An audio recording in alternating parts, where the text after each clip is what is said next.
여러분 반갑습니다. 잘 지내고 계십니까? 이제 가을도 깊어졌고 낙엽도 거의 떨어지고 있습니다. 그 어느 때보다도 건강을 잘 유념하고 지켜야 되겠습니다. 여러분의 가정과 또 심사에 평안이 있기를 바랍니다. 이 전도서 오늘 9번째 강론을 하겠습니다. 기도하겠습니다. 하나님 은혜를 감사합니다. 벌써 금년 한 해가 다 가고 있습니다. 하나님, 봄부터 우리가 신종 코로나 바이러스로 인해서 많은 어려움을 겪었지만 그런 가운데서도 저희와 함께 하여 주시고 저희의 심사를 지켜주신 것을 감사합니다. 하나님, 두려울 때가 있었고 불안할 때가 있었지만 그런 순간순간들을 이겨나가도록 우리 마음에 평안을 주시고 담대함을 주시고 용기를 주시며 피할 길을 열어주신 것을 감사합니다. 이제 오늘 전도서 9번째 강론을 하겠습니다. 이 강론을 축복하시며 듣는 여러분들에게 믿음을 주시고 믿는 자로서 어떻게 사는 것이 믿음으로 사는 것인지 배우며 깨달을 수 있게 도와주시기를 원합니다. 이 강론 위에 주의 은혜가 함께 하실 것을 믿고 예수님의 이름으로 기도하옵나이다. 아멘. 하나님 말씀을 강론하겠습니다. 전도서 3장 1절부터 15절까지 먼저 봉독하겠습니다. 전도서입니다. 전도서 3장 1절부터 15절까지입니다. 제가 받들어 읽겠습니다.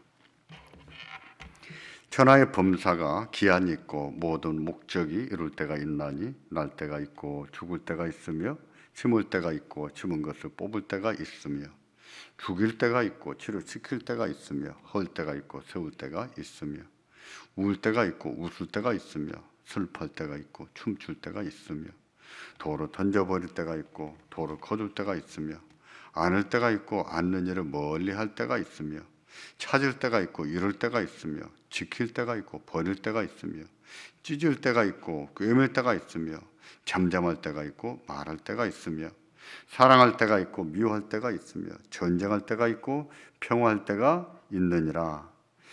일하는 자가 그 수고로 말미암아 무슨 이익이 있으랴. 하나님의 인생들에게 노고를 주사 애쓰게 하신 것을 내가 보았노라. 하나님이 모든 것을 지으시되 때를 따라 아름답게 하셨고 또 사람에게 영혼을 사모하는 마음을 주셨느니라. 그러나 하나님이 하시는 일의 시종을 사람으로 측량할 수 없게 하셨도다. 사람이 사는 동안에 기뻐하며 선을 행하는 것보다 나은 것이 없는 줄을 내가 알았고 사람마다 먹고 마시는 것과 수고함으로 나고 누리는 것이 하나님의 선물인 줄을 또한 알았도다. 무릇 하나님의 행하시는 것은 영원히 있을 것이라. 더할 수도 없고 덜할 수도 없나니 하나님이 이같이 행하심은 사람으로 그 앞에서 경외하게 하려 하심인 줄을 내가 알았도다. 이제 있는 것이 옛적에 있었고 장래에 있을 것도 옛적에 있었나니 하나님은 이미 지난 것을 다시 찾으시느니라. 아멘. 오늘은 지난번 시간에 이어서 전도서 3장 1절부터 15절까지 강론하겠습니다. 3장 1절을 보시면 천하에 범사가 기한이 있고 모든 목적이 이룰 때가 있다고 했습니다. 우리가 흔히 말하는 표현을 빌리자면 만사가 때가 있다는 뜻입니다. 세상 만사가 때가 있다 했습니다. 지난번 시간에도 여쭤봤습니다만 오늘 또 여쭈겠습니다. 여러분께서도 그렇게 생각하십니까? 세상 만사가 때가 있다고 생각하십니까? 저도 그렇게 생각합니다. 사람이 아무리 애를 쓰고 또 사람이 아무리 안달을 해도 그것이 이루어지는 것은 때가 있습니다. 만사가 때가 있습니다. 여러분께서는 그것을 어떻게 하셨습니까? 만사가 때가 있다는 것을 어떻게 하셨죠? 그것은 인생을 살다 보니까 알게 되셨을 거예요. 오래 살다 보니까 그리고 겪어보니까 인생은 아무리 몸부림을 쳐도 다 때가 돼야 이루어지는 것을 알게 되셨을 것입니다. 성경도 그렇게 말씀합니다. 만사가 때가 있다. 세상 만사가 때가 있다고 합니다. 전도서가 특히 그렇게 말씀한 것은 인간사에 나타난 하나님의 섭리를 살펴보고 하는 말씀이에요.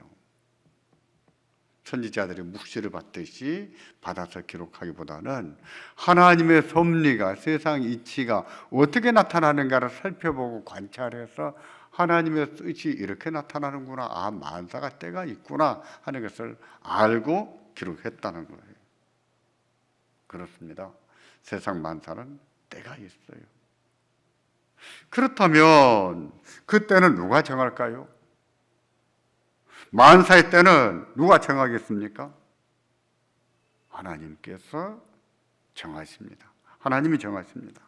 세상 만사가 때를 따라 이루어지는데 그 때는 하나님이 정하세요.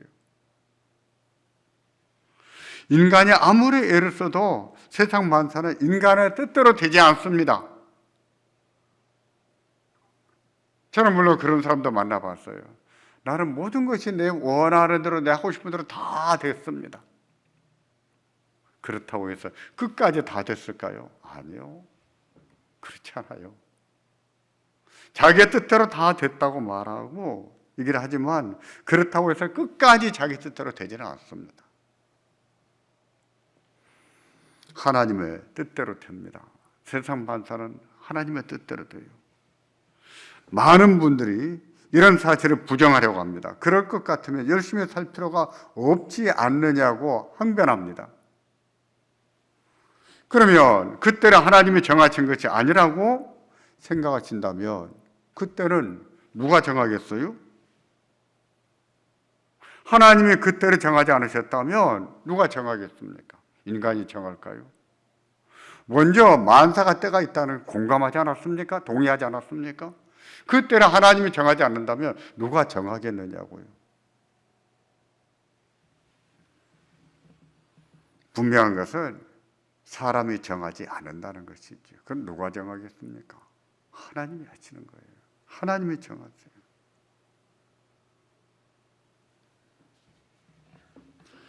하나님이 만사의 때를 정하셨다고 해서 그것을 불편하게 여기는 분들이 있는 것 같은데, 근데 하나님이 만사의 때를 정했다고 하셔서 우리가 자유롭게 못 살았습니까? 평안하게 못 살았습니까? 만사가 때가 있는 것을 알지만 우리는 자유롭게 평안하게 하고 싶은 것을 해가면서 꿈을 꾸고 꿈을 이루면서 살지 않았습니까? 맞아요. 그렇게 살았습니다. 그런데 만사가 때가 있다는 것, 그때를 하나님이 정하신다는 것이 뭐가 그렇게 불만입니까?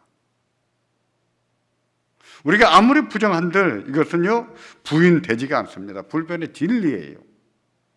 그러므로 하나님이 만사의 때를 정하셨다는 것을 인정하고 받아들이셔야 돼요. 그런 사실을 인정하고 받아들이고 살아야 됩니다. 그런 분들이 인생을 잘 삽니다. 그리고 믿는 자로서 그런 사실을 받아들일 줄 아는 것이 믿음이에요. 믿음입니다. 세상 만사가 하나님께서 정하신 때가 있다는 것은 우리에게는 다행입니다. 여러분 그걸 아십시오. 만사가 하나님이 정하신 때가 있다. 이것은 우리에게 너무나 다행이에요. 그것은요 행운입니다. 축복이에요. 하나님이 정하신 때가 있다. 이게 축복이에요. 왜 그럴까요? 본문 3장 11절을 보시겠습니까? 그 이유를 알 수 있는데 이렇게 말씀합니다. 하나님이 모든 것을 지으시되 때를 따라 아름답게 하셨고. 바로 이 말씀 때문이에요. 하나님께서 세상 모든 일을 지으셨는데 그것을 이루실 때는 때를 따라 아름답게 하셨다고 하셨어요. 때가 되면 우리 꿈이 이루어지잖아요. 때가 되면 고생을 했어도 힘들긴 했어도 우리의 꿈도 이루어지잖아요. 하나님께서 세상 만사의 때를 정하시되 그 때를 따라 아름답게 하셨어요. 그래서 다행이라고 하는 겁니다. 그래서 축복이라고 하는 거예요. 그래서 행운이라고 하는 거예요. 얼마나 다행입니까? 하나님이 만사를 아름답게 하셨다. 때를 따라 아름답게 하셨으니 얼마나 다행이에요. 정말 다행입니다. 하나님이 정하신 때가 있다는 것은 우리는요 불편하고 불만스럽게 표현할 것이 아니라 감사해야 돼요. 아, 이게 행운이구나, 우리에게 축복이구나 하는 것을 알아야겠습니다. 그렇다면 세상 만사가 하나님의 뜻대로 된다면 우리가 어떻게 살아야 될까요? 이 질문에 대해서는 지난 시간에 간략하게 말씀드렸었지요. 타이틀만 말씀드렸습니다. 결론부에서. 오늘은 그 결론을 조금 자세하게 깊이 참고하겠습니다. 어떻게 살아야 되는가? 세상 만사가 때가 있다면 첫째로 조급하거나 절망하지 말아야 됩니다. 빨리 뭐가 되지 않는다고 해서 조급해하거나 내 뜻대로 되지 않는다고 해서 절망하지 말아야 돼요. 만사가 때가 있다고 했잖아요. 하나님이 때를 따라 아름답게 하셨다고 했잖아요. 그러므로 시간이 길어지고 고생 길어진다고 해서 절망하거나 조급하거나 함부로 포기해서는 안 됩니다. 모든 일이 자기 뜻대로 되지 않는 것은 세상 일입니다. 현실이. 그게 인생이죠. 조급하게 군다고 더 빨리 되거나 더 잘 되지 않습니다. 그러므로 그 때가 빨리 오지 않는다고, 이루어지지 않는다고 해서 조급해하거나 또 포기하지 말아야 돼요. 오히려 말입니다. 그것을 이루실 때 하나님이 아름답게 하실 것을 믿고 인내하면서 열심히 사셔야 돼요. 물론 힘들지요. 고생이지요. 이놈의 고생이 언제 끝날지 예측이 안 되죠. 예측할 수도 없어요. 하지만 인내하면서 꿈을 가지고 열심히 살아야 됩니다. 정의롭게 살아야 돼요. 만사가 때가 있으므로 그때까지는 그렇게 살아야 됩니다. 또 하나님이 때를 따라 아름답게 하셨다고 하셨으므로 우리가 희망을 가지고 용기를 가지고 살아야 됩니다. 살다 보면 어떤 경우는 세상 일이 자기 뜻대로 될 때도 있습니다. 계획한 대로 착착 이루어질 때도 있습니다. 그래서 자신을 굉장히 유능하고 똑똑한 사람으로 여길 수 있겠고 교만하게 굴 수도 있겠습니다. 마치 자신이 마음만 먹으면 무엇이든지 할 수 있는 것처럼 생각할 수가 있겠어요. 그러나 지나놓고 보면 자기 뜻대로 되지 않았다는 것을 깨닫게 됩니다. 정말 그래요. 여러분 한번 여러분의 살아온 과정을 살펴보십시오. 내 뜻대로 착착착착 되는 때가 있어요. 그런데 지나놓고 보니까 내 뜻대로 되지 않았다는 것을 깨닫게 됩니다. 그런 거예요. 자기 뜻대로 된 것 같아도 지나놓고 보면 하나님 뜻대로 되는 것을 알게 되지요. 이게 하나님이 세상을 이끌어 가시는 이치입니다. 이치. 세상에는 하나님이 세상을 다스리시는 이치가 있어요. 하나님의 섭리가 있어요. 박근혜 전 대통령 때 최순실 씨의 국정농단 사건으로 온 나라가 휘청거리지 않았습니까? 이게 나라냐? 우리가 비관하지 않았습니까? 최순실 씨가 자격도 안 되는 딸을 고등학교에 졸업시키고 이화여대에 입학시킬 때만 해도 만사가 자기 뜻대로 되는 것으로 생각하지 않았을까요? 마음만 먹으면. 청와대 수석 비서관들이 자신의 지시 한마디에 움직일 때나 기업인들에게 전화 한 통이면 돈을 걷어들일 때만 해도 만사가 내 뜻대로 다 된다고 생각하지 않았을까요? 그랬을 것 같아요. 그랬을 것 같아요. 그러면 지금도 그렇게 생각할까요? 감옥에 들어앉아서 지금도 만사가 내 뜻대로 된다고 생각하고 있을까요?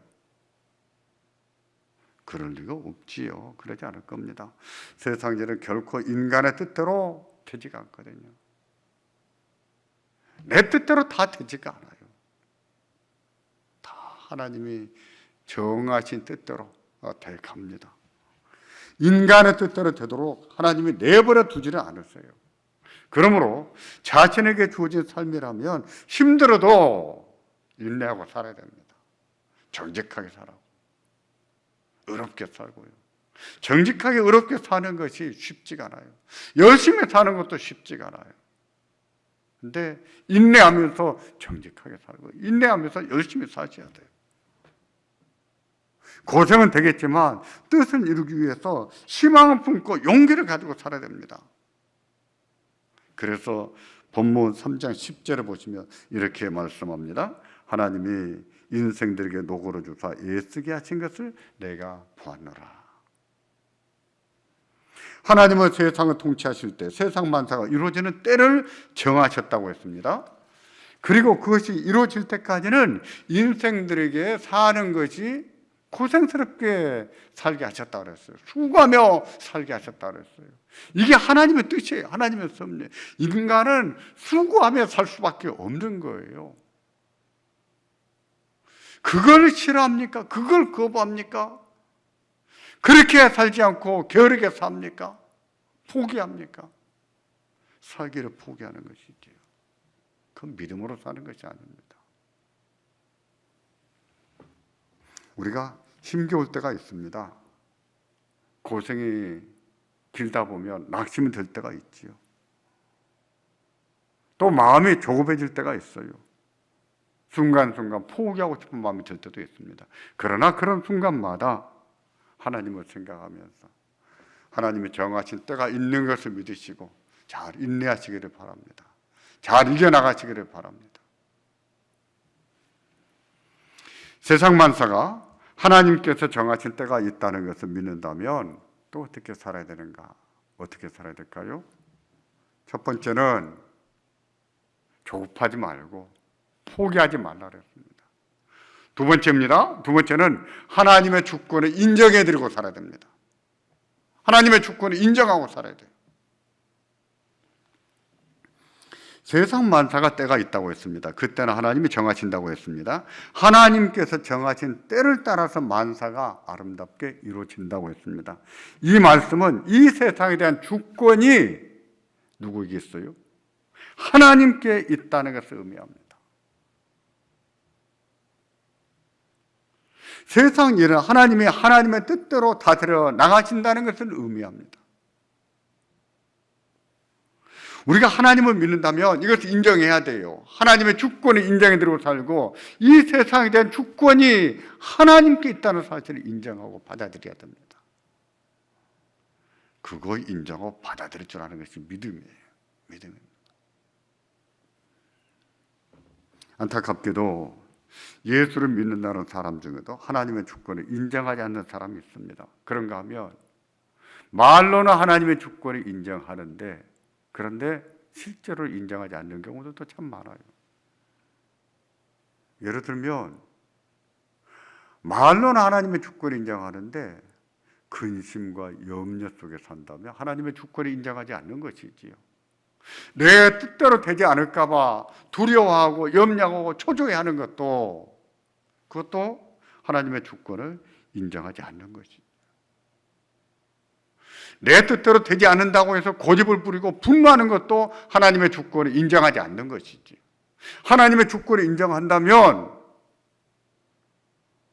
내 생각이 옳은 것 같아도 내려놓을 줄 알아야 되겠지. 고집도 내려놓을 줄 알아야 되고. 하나님의 주권을 인정한다면 때로는요 포기할 줄 알아야 됩니다. 질 줄도 알아야 돼요. 하나님이 일어나시거든요. 하나님의 뜻을 일어나가시거든요. 말씀 앞에 내려놓아야 됩니다.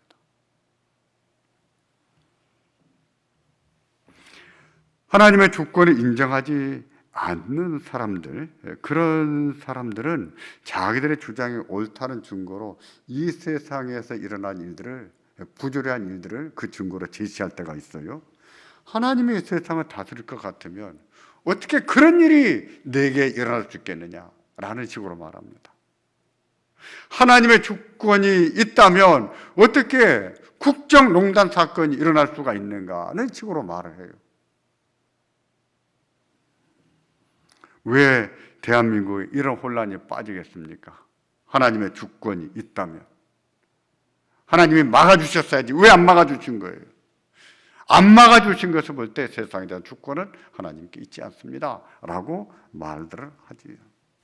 이런 항변은 인간에게는 아무런 책임이 없다는 뜻입니다. 하나님의 주권을 인정하지 않겠지만 인간에게도 책임이 없다는 뜻이에요. 그런 걸까요?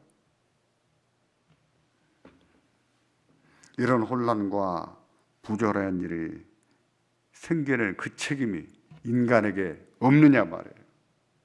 그렇지 않습니다. 인간에게 책임이 있어요. 하나님은 세상 그렇게 만들지 않으셨거든요.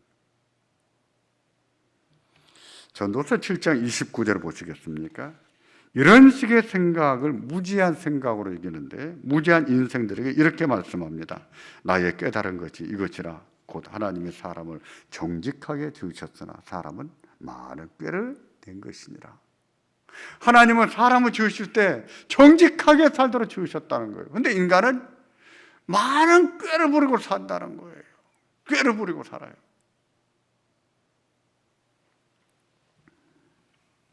하나님께서 이 세상을 지으셨을 때 그렇게 혼란스럽고 부조리하게 짓지 않으셨다는 것입니다. 사람을 지으실 때도 정직하게 지으셨다고 했어요. 인간은 하나님이 지으실 때 정직하게 지음을 받았습니다. 이제 꾀를 부렸죠. 욕심을 따라서 꾀를 부린 것이죠. 그래서 죄를 짓지 않았습니까? 하나님은 인간을 지으실 때도요, 인간에게 하나님의 형상을 주셨습니다. 그런데도 인간은 정직하게 살기보다는 자기 욕심을 따라서 꾀를 부리고 산 거예요. 꼼수죠, 꼼수. 요즘 말로. 그래서 세상이 혼란스러워지기도 하고 부조리한 일이 생기기도 합니다. 그런 인생들이 다 자기 뜻대로만 살기를 바라보십시오. 세상이 돌아가겠습니까? 모든 것이 인간의 뜻대로 돼보세요. 여러분 뜻대로 돼보세요. 세상이 뭐가 되겠습니까? 혼란스럽지요. 요지경이 되겠지요. 그런 사실을 보아도 하나님 뜻대로 되는 것이 얼마나 다행이고 얼마나 안정된 것이며 축복입니까? 인간에게 그런 부조리한 일이 생기고 또 인간이 원치 않은 그런 일이 생기는 것은 그 책임이 하나님께 있는 것이 아니라 인간에게 있습니다. 인간에게.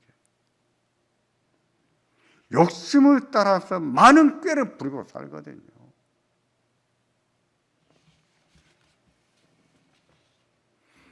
그렇다고 해서 세상은 망하지 않습니다. 인간들이 욕심 부리고 자기 욕심을 채우기 위해서 수단과 방법을 가리지 않지만 그렇다고 세상은 쉽게 망하지 않아요.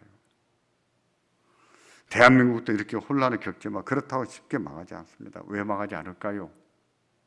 하나님께서 통제하고 계시기 때문에 그 믿으셔야 됩니다. 금방 망해서 금방 어떻게 엎어질 것 같아도 그렇게 되질 않아요. 하나님이 하나님의 뜻을 따라서 통제하고 계시거든요. 인간의 부패한 욕망을 따라 욕심을 부리고 꼼수를 부리지만 그럼에도 하나님은 이 세상이 제대로 작동하고 돌아가도록 통치하십니다. 다스리십니다. 하나님의 선하고 아름다운 뜻을 따라서 통치하세요. 믿으셔야 됩니다. 그래서 말입니다. 세상이 금방 망할 것 같아도 망하지 않아요. 예수님이 재림하시는 그날까지는 망하지 않습니다.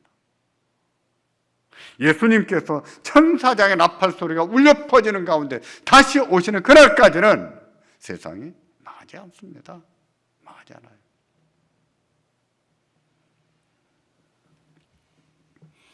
하나님께서 이 세상을 통치하신다는 주권을 믿지 못하는 사람들은 현실을 받아들일 줄 모르는 사람이에요. 자신의 삶을 받아들이려 하지 않고 하나님을 이겨 먹으려고 하는데 이런 사람들은 세상의 이치를 이겨 먹으려는 것이죠. 그래서 하나님께서 세상 만사의 때를 정하시는데 그 때를 자꾸 알아내려고 합니다. 하나님이 그 때를 정해놓으셨어요. 그때까지 우리는 알 수가 없어요. 우리에게 주신 것은 그때까지는 낙심하지 말고 용기를 가지고 인내하면서 열심히 살라고 했습니다. 고생하고 힘은 들어도 고생하더라도 열심히 살라고 그러셨어요. 그게 뜻이에요. 근데 앞으로 어떻게 되겠습니까? 잘 되겠습니까? 그거 알려고 하지 말라 그랬거든요. 그거 우리에게 허락되지가 않았어요. 근데 그것을 알아보려는 사람들이 있어요. 일이 잘 안 된다고 해서 점괘를 보러 다닙니다. 예수 믿는 사람 중에도 그런 사람이 있어요. 언제나 일이 잘 풀리겠습니까? 제가 무슨 장사를 해야 돈을 좀 벌겠습니까? 어디 가서 장사를 해야 잘 되겠습니까? 기도 한번 해 주십시오. 점괘 보듯이 기도 부탁을 하는 분들도 있어요. 목사나 기도 좀 한다는 사람 중에는 자신이 그런 때를 알 수 있는 것처럼 말하기도 합니다. 저는 그건 교만이고 속임수라 생각해요. 언제쯤 되면 일이 잘 풀릴 것이라고 말하기도 하고, 무슨 장사를 하면 돈을 잘 벌 것이라고 자기한테 신통력이 있는 것처럼, 하나님이 직통계시를 주는 것처럼 말하기도 합니다. 점쟁이들이 복채를 받고 점을 쳐주는 것과 뭐가 다르겠어요? 그 문제는요, 이런 행동은 하나님의 주권을 인정하지 않는 태도라는 거예요. 하나님의 주권을 인정하지 않는 태도입니다. 대단히 인본적이고 대단히 불신앙적인 행동이에요.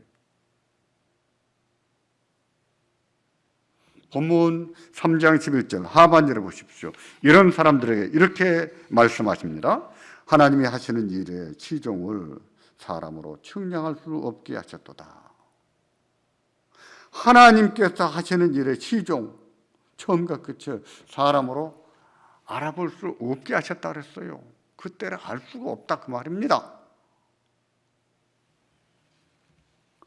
하나님은 어떤 분이시라고요? 인간이 측량할 수 없는 분이에요. 인간은 하나님이 하시는 일을 알 수가 없는 존재입니다. 하나님은 인간이 하나님의 일을 다 알 수가 없어요. 그런데 언제 무슨 일이 풀리겠는지, 무슨 장사를 해야 돈을 벌겠는지, 어디 가서 장사를 해야 돈을 벌겠는지, 그걸 기도받으러 다니면 되겠어요. 그걸 기도해 주면 되겠어요. 예전에 어떤 분이 사업이고 모든 거 망해서 단칸 지하방에 사는 경우가 있었습니다. 목사님, 제가 어떻게 하면 좋겠습니까? 그때 겨울이 다가왔어요. 제가 이렇게 말했습니다. 집사님, 자존심은 다 내려놨습니까? 그러면 영등포역 앞에 가서 붕어빵 장사 한번 해보십시오. 당분간 수입이 참 좋을 거예요. 그분이 그렇게 했어요. 그래서 돈을 제법 벌었습니다. 그리고 나중에 몇 년 후에 집도 장만했어요.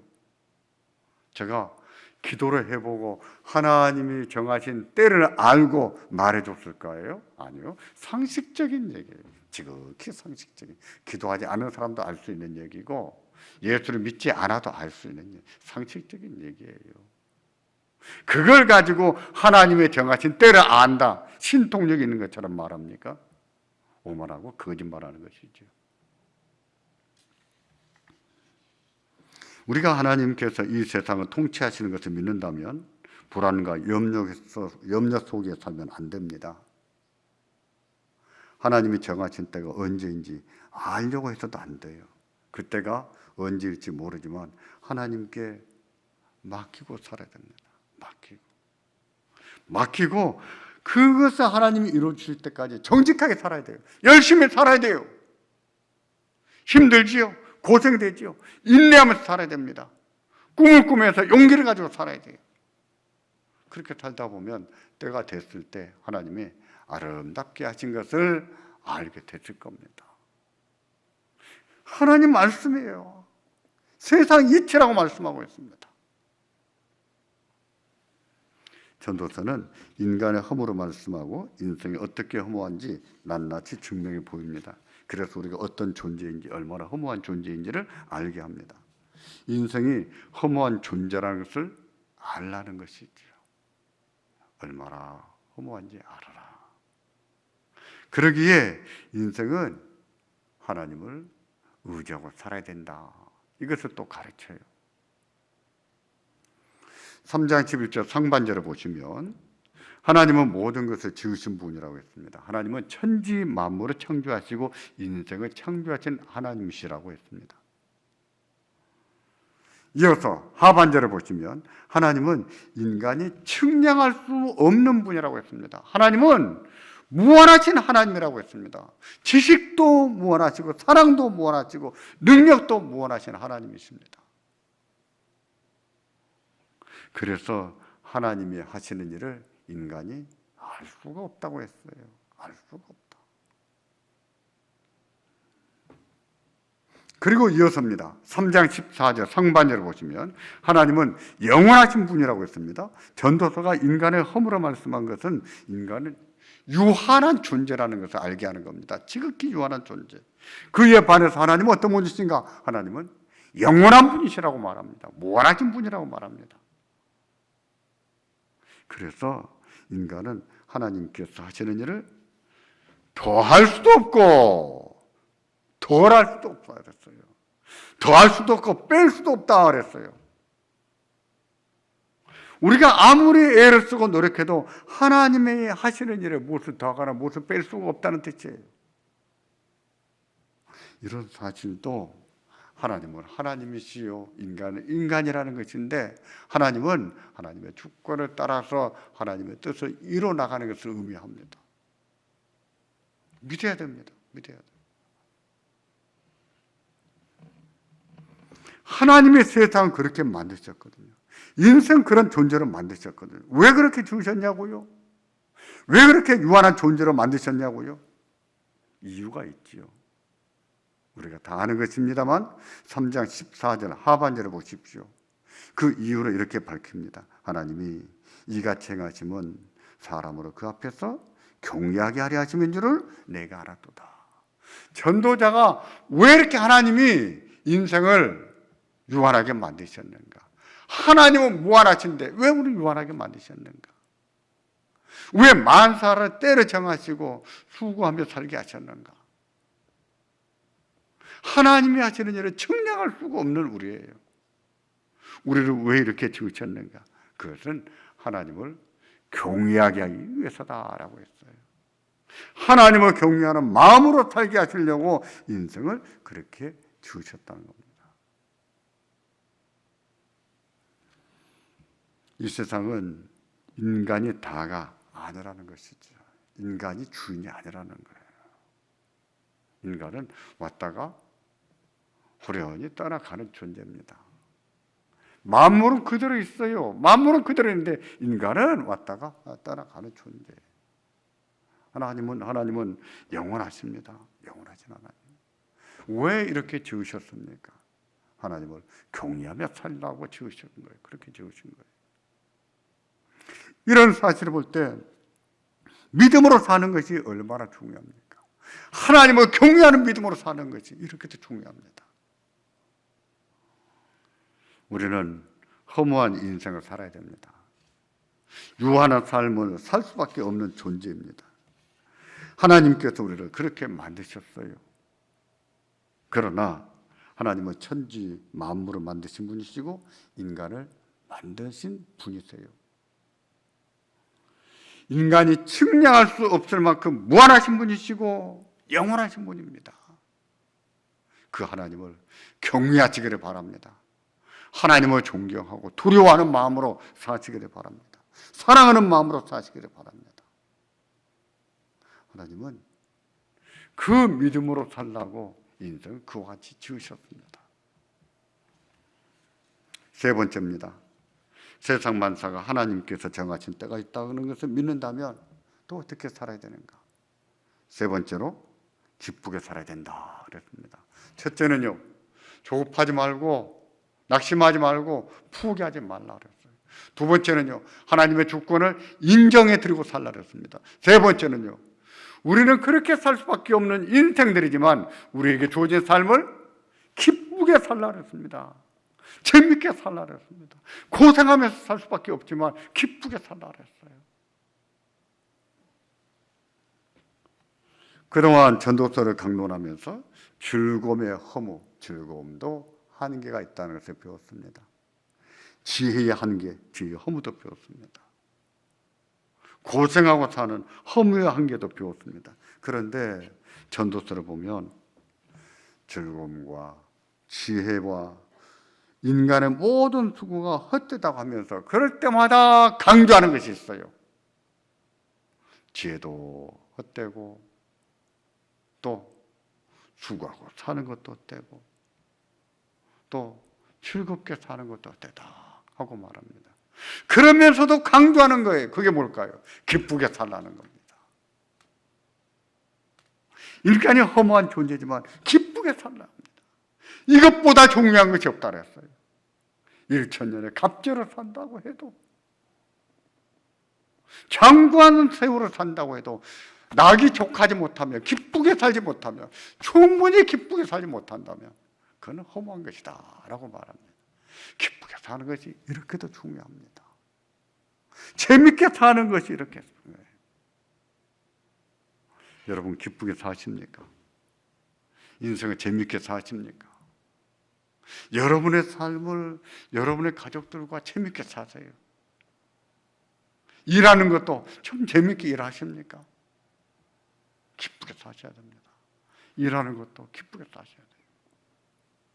안타깝게도 우리 하나님을 경외하면서 경건하게 산다는 것을 오해하는 분들이 계시는데, 경건하게 사는 것은 기쁘게 살지 않아야 된다는 뜻으로 이해하지 않나 싶어요.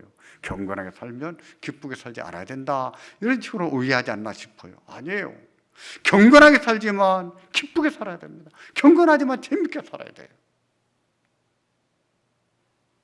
참 안타까워요. 왜 재밌게 살지 못하는지.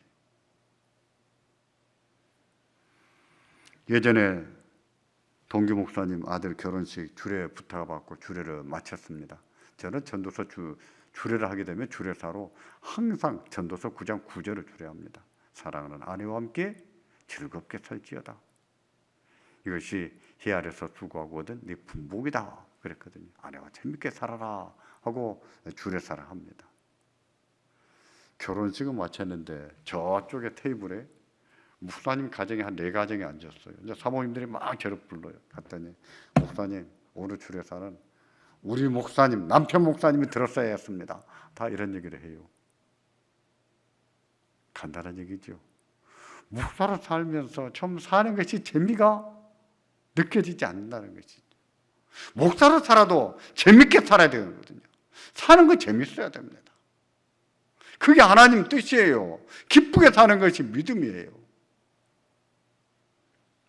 본문 3장 12절을 보시겠습니까? 사람이 사는 동안에 기뻐하며 선을 행하는 것보다 나은 것이 없는 줄을 내가 알았고 했습니다.